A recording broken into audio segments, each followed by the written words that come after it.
Production. Music by Mantu Mani.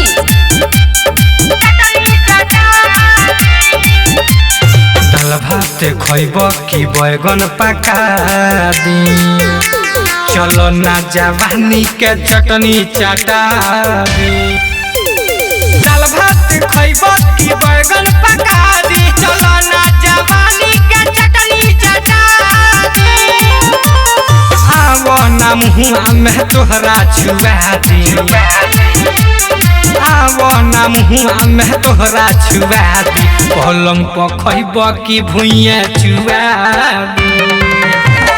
दाल भात खइब कि बैगन पका दी चलो ना जवानी के चटनी चाटा दी। दाल भात खइब बैगन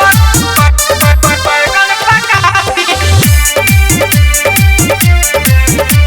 चलो ना जवानी बाटे गरम करी ना सहरम हो जाई ठंडा तरौआ का करम।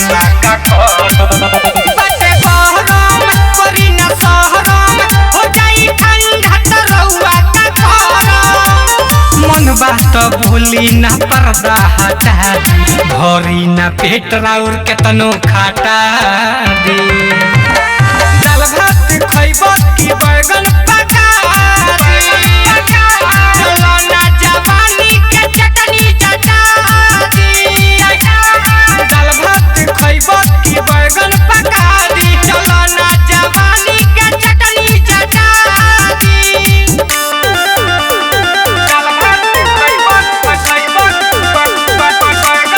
Presented by Mahi Films Production. चलो ना जवानी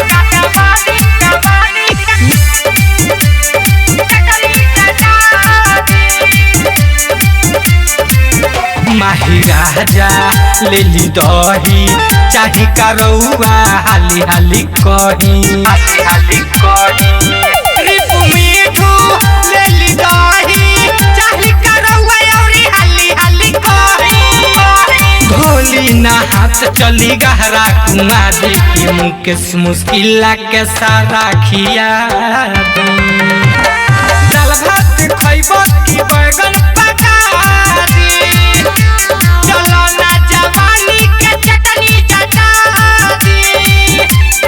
दाल भात खइब कि बैगन पका दी चलो ना जवानी के चटनी चाटा दी।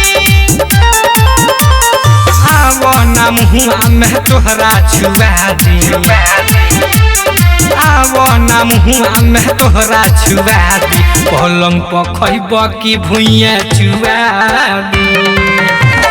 दाल भात खइब कि बैगन